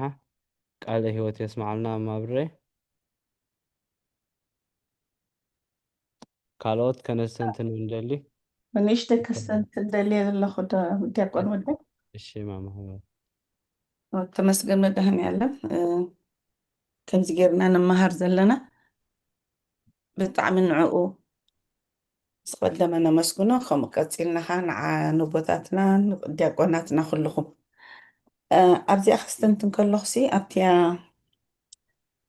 عصرناي معرف كيف لسالسان كلتن كوينس عصر تخلتي كم زي خاب كوني كحداتهم كم عزرتي كسرصو نتحدى أكوا خاب أبوتاتنا زي آمنو هايمانوت كاب لبي سبات كحدرو نتهم زي تمهرو بزحت لوهت سلامن سلامنتاي كعلو يداليو ترديات واني لحري أبتا قولي سيخا بدن بيجيرو يقلتايو حجز يا خستنتنا خلوخسي كل جزي هم تبوتاتنا زولونا نعن خبز جزي زنتايو وندا حجسي أبتي قالب زوين حجتي نتم زي تمهرو قربتي أتصبقنا خمس خماينتي بايبل بدن به كستاي زي قبرنايو نتم لو هاتسي كندي على حجين أنا زي أخستنتنا خلوخسي بتخيلنا متنسيتي نحناس كنردو أخم زلنا زبطاتنا زمهرونا زلو أبزي أبدا بيجيرو كابز خاب كوني كحطوت كم إزرتي كسر السوق نتي حدا أكوا خاب أبوتاتنا زي دي آمانو هايمانوت قبل بسبات كحضرو نتم زي تمهرو بزحت لوهات سلام نايتا كف ክዕልውሲ ይደልዩ ሕጂ ዝኾነ ነገር እዚሲ ከም ዘሎ ኣብዚ ወይን ሕጂ ዘለናዮ ብጣዕሚ ዘብል እዩ ናብቲ እንዳበልና ክንፀኒዕና እዚ ሕጂ ንምሳሌ ኣብታ ቁፅሪ 9 ወይን ዓንተ ወይ ተገሊፃ ነይራ እዚ ትምህርቲ እዚ ሲ ሃዋርያትና ናይ ቀደም ኣቦታትና ኣብ ናይ ኒቅያ ጉባኤ ብ318 እቲ ናይ ኣምላኽ ብደንብ ገይሮም ነግሩ ኣለው መይቱ ተቐቢሩ ተሲኡ እዚ ኩሉ ኣብቲ ግዜ ትስ ገሊፆምልና እዮም ማለት ሲ ኣብቲ እምነትና ጠጠው ክንብል ኣለና ኮይኑ ዝርዳእን እዚኣ ፕላስ ኣብቲ ቆለስያ እንታይ ኢሉ ሓደ እኳ ብሓቅ ብቃል ክብጥር ብቃል ቅብጥር ከይስሕተኩም ኢሉ ኢለ እየ እዚ ዝብለኩም ዘለኹ ብለና ኣሎ ብስጋ እኳ ምሳኻትኩም እንተዘየለኹ ብመንፈስ ምሳኻትኩም እየ ስርዓትኩምን ፅንዓትን እምነትኩምን ብክርስቶስ እናርኢኹም ኣሕጉስ ኣለኹ ደጊም ከምቲ ንጎይታና ክርስቶስ ኢየሱስ ተቐበሎ ከምኡ ኢልኩም ብኡ ተመላለሱ ሕጂሲ ስቂል እቲ ፅንዓት ክህልወና ከም ዘሎ ብድብድቡሲ ኩሉ ግዜ ሲ ንኽዕንው ንኸብሉስ ይመፁ ከም ዘሎ ኣብቲ ግዜ እቲ ነይሩ ኣባና ከዓ ኣሎ ሕጂ እና ነዚ ንዓና ንትምህርቲ እዚ ነዚ ንመሃሮ ዘለና ርኢና ዝመፀ ይምፃእ ኣብ ካብቲ እምነትና ክስታይ ክንገብር ከም ዘይብልና ክንፀንዕ ከም ዘለና ድሓይ ከዓ እዚ ቀሊል ኣይኮነን ኣቦታትና በቲ ጉባኤታት ዝኸይድ እዩ ዝነግር ዓመታት ዋላ በቢ ክስታይ ገይሩ ነግር ኣሎ ስቕ ኢሉ ይኮነን ብሩኢ ክስታይ ዝነበረ እዩ እሞ ኣብቲ እምነትና ክንፀንዕ ኣምላኽ ይሓግዘና ቁርቴ ከዓ መልኡለይ ብኸምዓት ክስታይ ገይረ እያ ስተንቲነ እያ ቴንኪዩ አሜን። ቃለ ሕይወት የስማዓልና፣ ቃለ ሕይወት የስማዓልና። ማማ ህይወት ሃይማኖት ኣቦ ምዕራፍ 75 ክፍሊ 32 ቁፅሪ 12 ከተስተንትና ፀኒሐይ ቃለ ሕይወት የስማዓልና። ኣምላኽ ኣገልግሎት ይባርኽ። ኣሜን። ቃለ ሕይወት የስማዓልና ዲያቆን ወደይ አሜን አሜን። ማማ ህይወት ካልኦት ከነስተንትን ንደሊ ሕቶ ይኹን ርእቶ ዝኾነ ዘለና ተንተሪፈናና ዘለዎ ሒደት ግዜ ክንጥቀመለን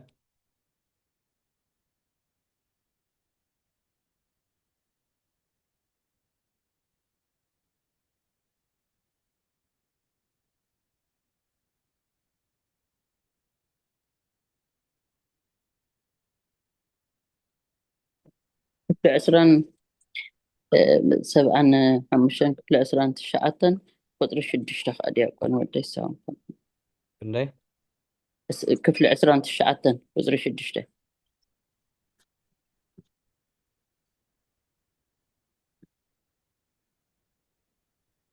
እሺ ከም ብሓድሽ ካብ ቅዱስ ቀርዶስ ናብ ካህን ኣውሌጎስ ዝተላእኸ መልእኽቲ ንሳቶም ብተዋህዶ ይኣምኑ ነበሩ ኣቦታትና ኣብ ተዋህዶ ኣይፈላለዩን እዮም ወልዲ ግና ሓደ በይኑ ሰብ ዝኾነ እዩ ቃል ድማ ሓደ ህላዊ እዩ ኣቦታትና እውን ኣብቲ ዝምህሮ ኣይፈላለዩን እዮም እቲ ኩሉ ከዓ ንኣምን ስለ ዝነበርና ወልዲ ንሱ ሓደ በይኑ እዩ ቃል ድማ ሓደ ህላዊ ምዃኑ ንኣምን ኢና ቃለ ሕይወት የስማዓልና። ማማ ብረይ ኣሜን። ምዕራፍ ሳውት ሃይማኖት ኣቦ ናይ ቅዱስ ቄርሎስ ምዕራፍ 75 ክፍሊ 29 ቁጥሪ 6 ከተስተንትና ፀኒሐ ቃለ ሕይወት የስማዓልና።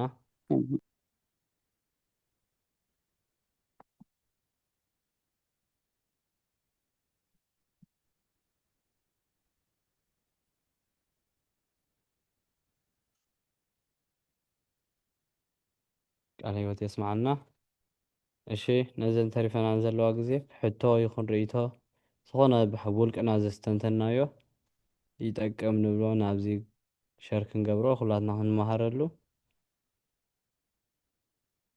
ነዘን ተሪፈናን ዘለዋ ግዜ ንጥቀመለን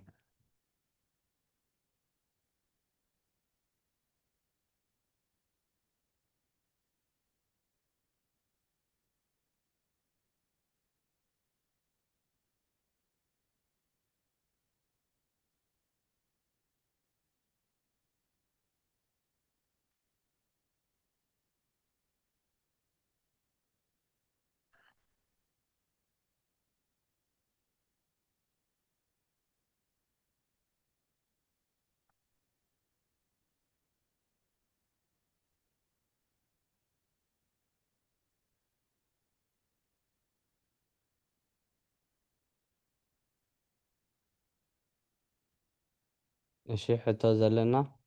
ክንሓትት ንደሊ ክንሓትት ንኽእል ኢና እቲ ግዜ እንዳኸደ ስለ ዝኾነ ግን ኣብ ቦታት ከነሕልፎ ንሶም መግለፂ ክህቡ ድሕሪ ሕቶ ዘለና ንሓትት ናብ መድረኽ ናብ ቦታት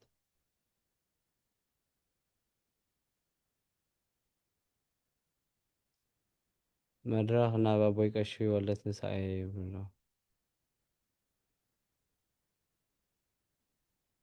በታሕታዊ ጀምሮ ዲያቆን ይነበና ሃቦሙ ኣነ ድማ ማፀው ክብር እየ እሺ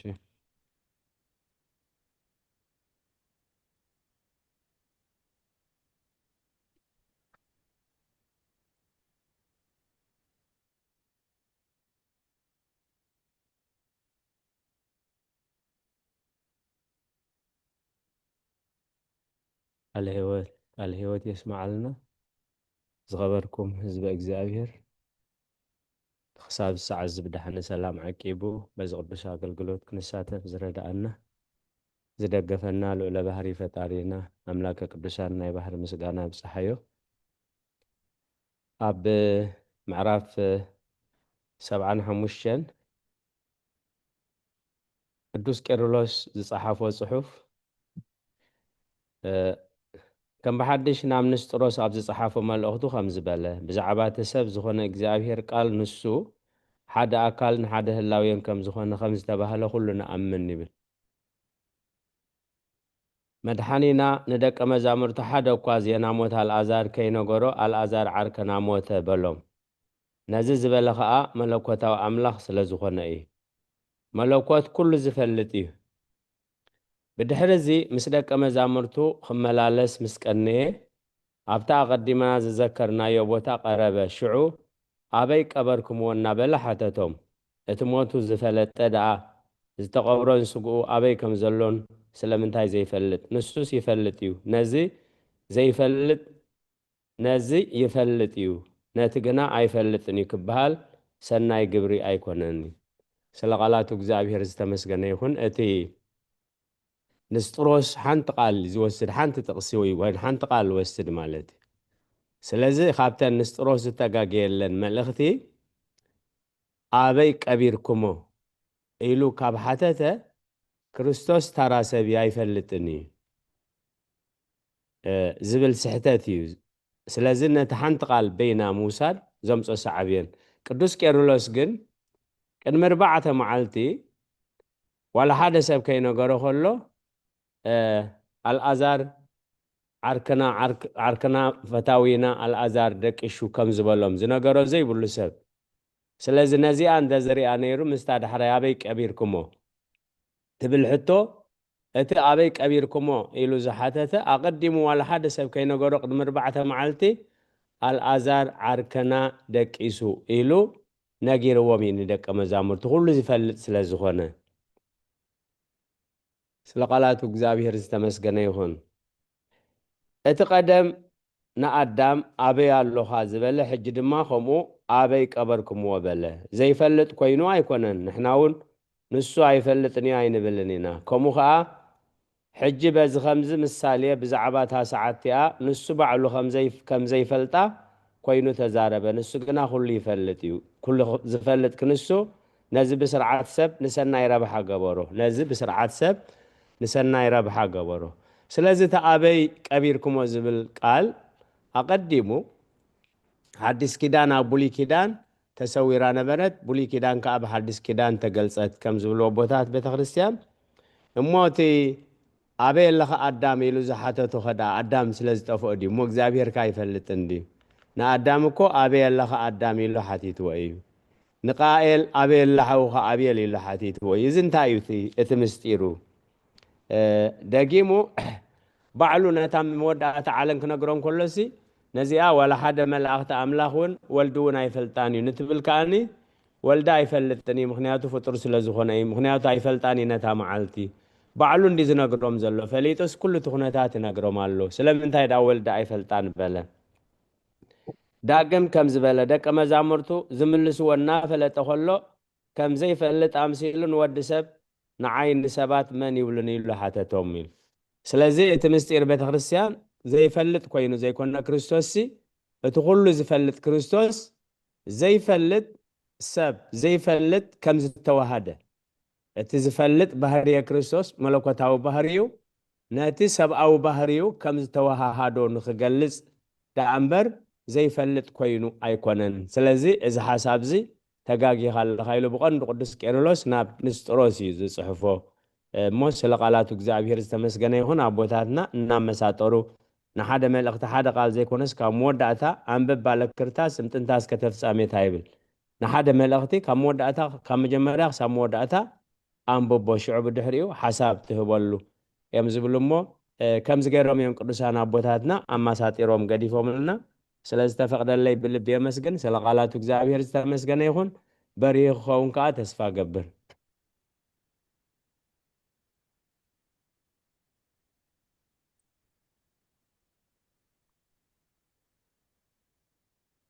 ኣቦና በመልአከ ሰላም ቃለ ምዕዳን ገይርኩም ብጸሎት ክትዕዝቁ ዓጽውልና ኣውደ ምህረት ናባኹም ኣቦይ ማድኬታ ሓንቲ ህቶ ነይራህኒ ግን ምሳኹም ፀናኩን ንቁሩብ ግዜ ወፅአ ነይረ እንታይ ሽሙ ደሓን መልሲ ዋላ ካልእ ግዜ ንረኽበላ ቆላስያስ 2 ካብ 4 ክሳብ 8 ኣብዛ ናይ እንታይ ሽሙ ኣንቢባህልና ነይራ ሓፍትና ሙሉእ ይመስለኒ ቁፅሪ ናይ ቆላስያስ 2 ካብ 4 ክሳብ 8 ዘላ ከተብርሁልና እደለ እያ እቲ ናይ ኣንብባ ኣስኪ ቆላስይስ ምዕራፍ 2 ቁፅሪ ክንደይ 4 ክሳብ 8 ሕራይ ከተንብባ ዶ ሕራይ ኣቦይ መርጌታ አንሳ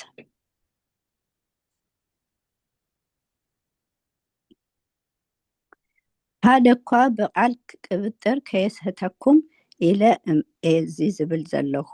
ብስጋ እኳ ምሳኻትኩም እንተዘየለኹ ብመንፈስ ምሳኻትኩም እየ ስርዓትኩምን ጽንዓት እምነትኩም ብክርስቶስን እናርኤኹን እህጎስ ኣለኹ ደጊም ከምቲ ንጎይታና ክርስቶስ ኢየሱስ ተቀበልኩምዎ ከምኡ ኢልኩም ብኡኡ ተመላለሱ ኣብኡ ተሰሪትኩምን ተሃኒጽኩምን ብምስጋና መሊእኩም ከምቲ ተመሃርኩምዎ ኮይንኩም በእምነት ጽንዑ ከም ናይ ክርስቶስ ዘይኮነስ ብልማድ ሰብ ከም ምህሮ ቁልዕነት እዛ ዓለም እዚኣ ብጥበብ ዓለምን ብኸንቱ ምጥባርን ሓደ እኳ ከይማርኸኩም ሲ ተጠንቀቁ ለቃላቱ እግዚአብሔር ዝተመስገነ ይሁን እቲ ክሳብ ቁፅሪ 7 ዘሎ ትኽኾንዎ ዘለዉ 6-7 ብፍላይ ደጊም ከምቲ ጎይታና ኢየሱስ ክርስቶስ ከምቲ ንጎይታና ኢየሱስ ክርስቶስ ተቀበልኩሞ ከምኡ ኢልኩም ክብኡ ተመላለሱ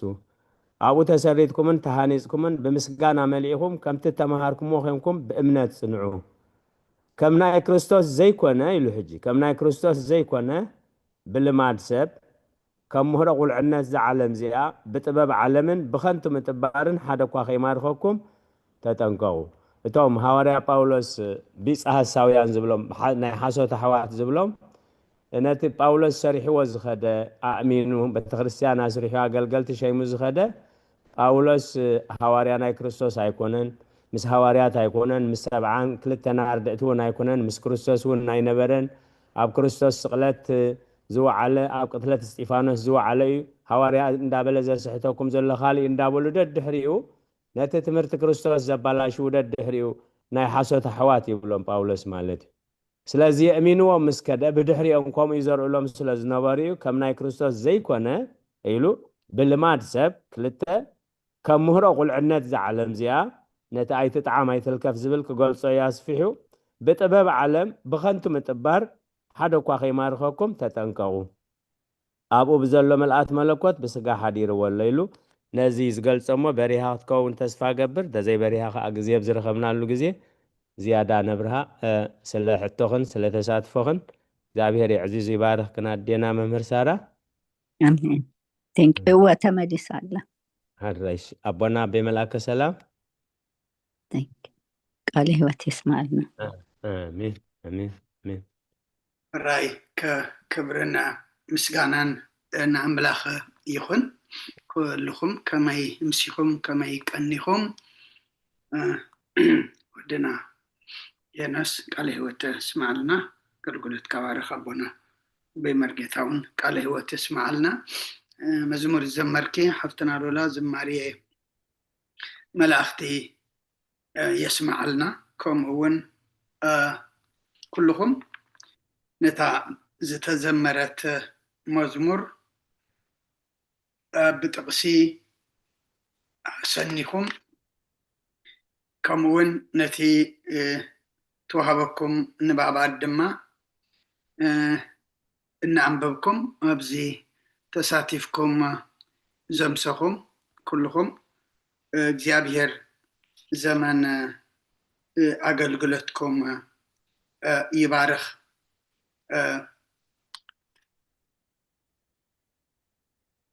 ኣምላኽና ነዚ ዕድል እዚ ዝኸፈተልና ክብርን ምስጋናን ንዕኡ ይኹን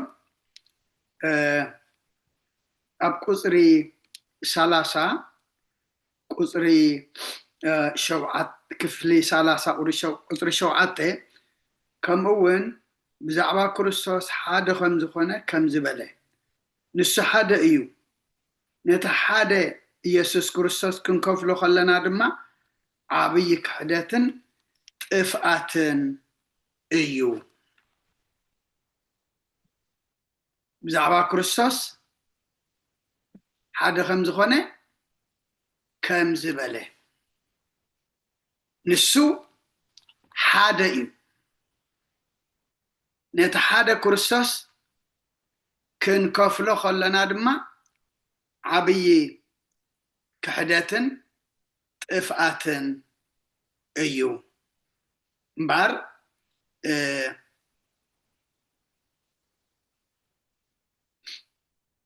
ኣብ ከም መወከሲ ሐዋርያ ጳውሎስ ናብቲ ናይ መንፈስ ወዱ ዝፀሓፎ ቀዳማይ ጢሞቴዎስ ምዕራፍ 2 ቁፅሪ 5 እውን ማለት ኣምላኽ ሓደ በይኑ እዩ እሞ እቲ ኣብ መንጎ ኣምላኽን ሰብን ዘሎ ማእከላይ እውን እቲ ሰብ ክርስቶስ ኢየሱስ ሓደ በይኑ እዩ ከምቲ ኣቦና ክብሉና ድፀንሑ እዚ ሃይማኖት ኣበው እዞም ቅዱሳን ኣቦታትና ዝፀሓፍዎ መወከሲኦም ኩሉ ቃል ወንጌል ይነሩ ካብ ብሉይ ይኹን ካብ ሓድሽ ነቲ ዝመፅእ ዝነበረ ክሕደታት ነቲ ዝቃላቀል ዝነበረ መናፍቅነት ብቃል ኣምላኽ ገይሮም እዮም ብወንጌል ገይሮም እዮም ነቲ ዝቀይነነ ዘቕንዑ ነቲ ዝጠፍአ ድማ ክምለስ ፈቃደኛ እንተደኣ ኮይኑ ዝመልሱ ነበሩ ኣይምለስን እየ ንዝበለ ድማ ሰብ ንኸይብክል ሰብ ሕጂ ንኸይጠፍእ ብውግዘት ካብ ቤተ ክርስቲያን ዝፈልይዎ ነበሩ ኣይሰምዕን እየ ንዝበለ ኣይምለስን እየ ንዝበለ ማለት እዩ ሕጂ መወከሲኦም እንታይ ይነሩ ወንጌል ይነሩ ሎሚ ኣብ ገለገለ ፀገም ኣሎና እቲ ፀገም እንታይ እዩ ንወንጌልሲ በቲ ኣዋልድ መፅሓፍቲ ገርና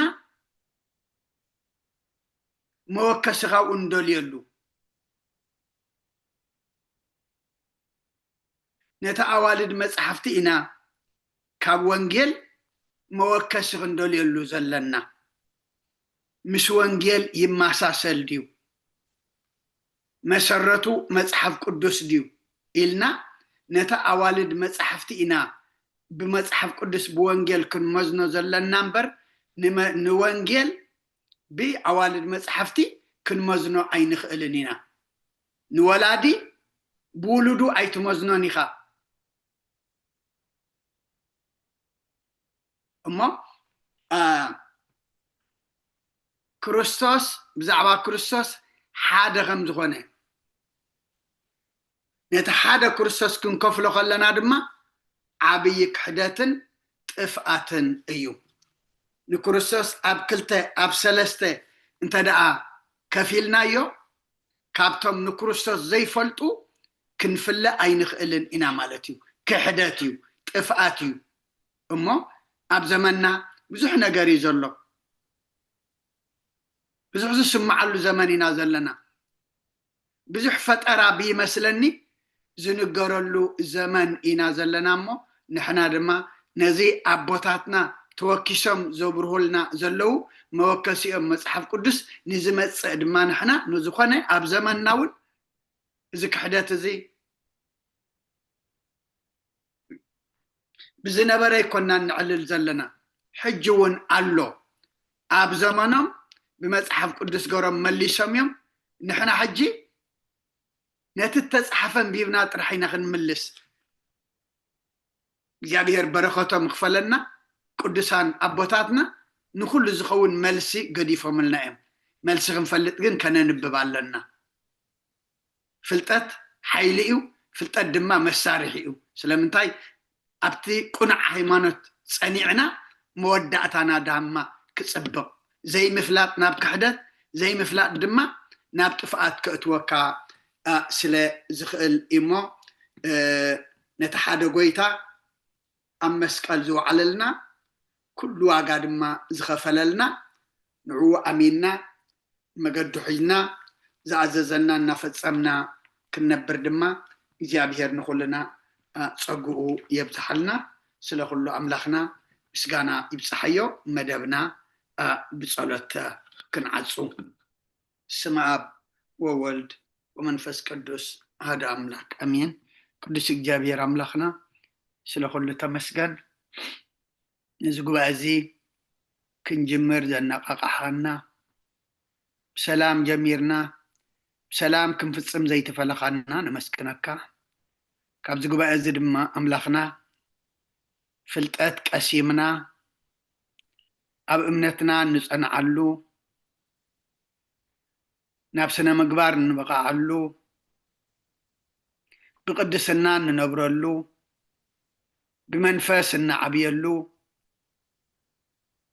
ንፈተነ ስዒርና እንሳጋገረሉ ከም ፍቃድና ዘይኮነ ከም ፍቃድካ ንነብረሉ ግበረልና ጾምና ባርኸልና ቀድሰልና እጾም እዚ ኣምላኽና ነፍሲ ክንዕድገሉ እስኻ ሓግዘና ወደ ተወሳኢናኻ ብርሃነ ትንሣኤኻ ድማ ብድሓነ ሰላም ኣብፅሓና ኣብ ሕማም ዘለዉ ኩሎም ብጸሎት ዘኩርና ዝበሉና ኣስማቶም ንፈልጦም ዘይንፈልጦም ንስኻ ንኩሎም ትፈልጦም ኢኻ እሞ ኣብዚ ዘለዉ ሕሙማንና ብዓይኒ ምሕረትካ ጠምተና ፈውሶ ምሕረትካ ላእኸሎም ዕዙናና ጸናንዓልና ዝዓርፎም ክስኻ ውርሰልና ጠምዮም ፀሚዮም ዘለዉ ንስዓልና ብስጋ ብነፍሲ ተኣስሩ ፍትሓልና ፋሕ ዝበሉ ኣክበልና ኣብ ፀባ መከራ ብሽግርን ዘለዉ ድማ መሰሮ ፍጠረሎም ዝወለድናዮም ኩሎም ባሪካ ቀዲስካ ናትካ ገርካ ዓብየልና ኣምላኽና ኣብ ወፍሪ ዘለዉ ድሓን የትወልና ኣብ መገሻ ዘለዉ ድማ ድሓን መለሰልና እዚ ኣብ ማእኸላይ ምብራቅ እንሪኦ ዘለና ከም ማይ ሓዊ ዝዘንም ዘሎ ድማ ናብ ማይ ቀይረልና ከም ትኪ ኣብንነልና ነቶም ኣብ ፀባ ዘሎ መሰሮ ፍጠረሎም ነቶም ሓያላቲና ክእለት ኣለና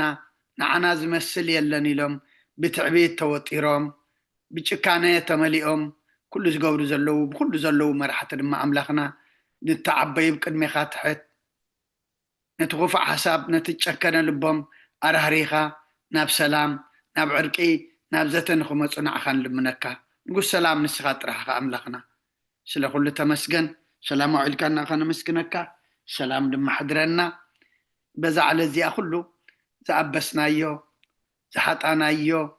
ዝተጋገናዮ ዘጉደልናዮ ኩሉ ብፍላጥ ብዘይፍላጥ ብስሕተት ይኹን ብድፍረት ዝገበርናዮ ድማ ኣምላኽና ንስኻ ይቕረበሃሊ ኢኻ ይቕረበለልና ከም ምሕረትካ እምበር ከም በደልና ይትኺደና ስለኩሉ ሰናይ ግብርኻ ተመስገን ኣብ ሰማያት ትነብር ኣቦና ስምካ ይቀደስ መንግስትኻ ትምፃእ ፍቃድካ እምታ ኣብ ሰማይ ከምኡ ድማ እምድሪ ይኹን نعلت مقبنا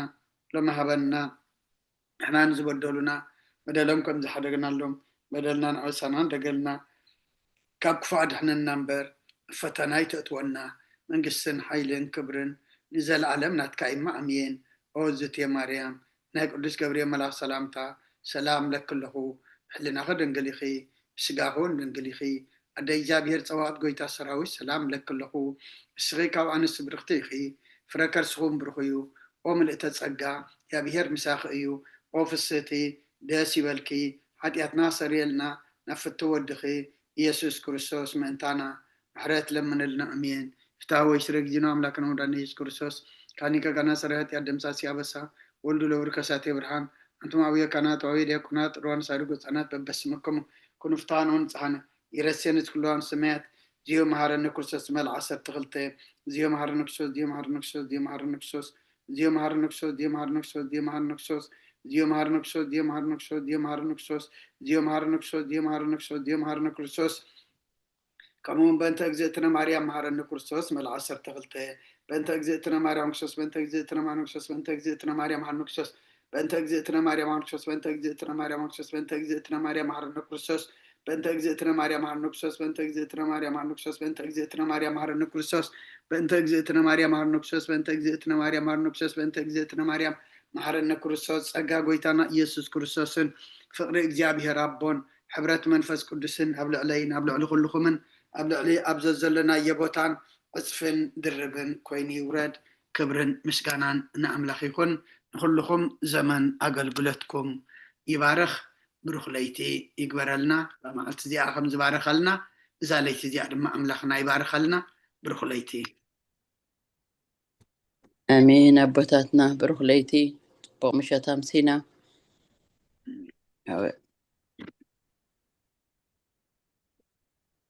برغليتي قال هو Thank تسمع you أبوتاتنا دياقون كلكم قال هو تسمعنا تبقى تمهرنا تحان حدارو آمين آمين دارو ቃለ ሕይወት የስማዓልና ብሩኽ ለይቲ አንሕደሩ آمين أنا دارو ስለዝነበረና ናይ ትምህርቲ ግዜ እግዚኣብሔር ዝተመስገነ ይኹን። ቃለ ሕይወት የስማዓልና ብሩኽ ለይቲ ዲያቆን ወደይ ድማ ኣብ ላዕለ ማዕረግ ይብፃሕካ ተኣምን ነህጎስ ኣለና ፅቡቅ ትኸይድ ኣለኻ آمين آمين آمين آمين كبرجيك ጸሎት ኣቦታትና ንግዲና ዓለምን ኣሜን ንመረቕ ጥራይ ኣምላኽ ዝሃበና እዩ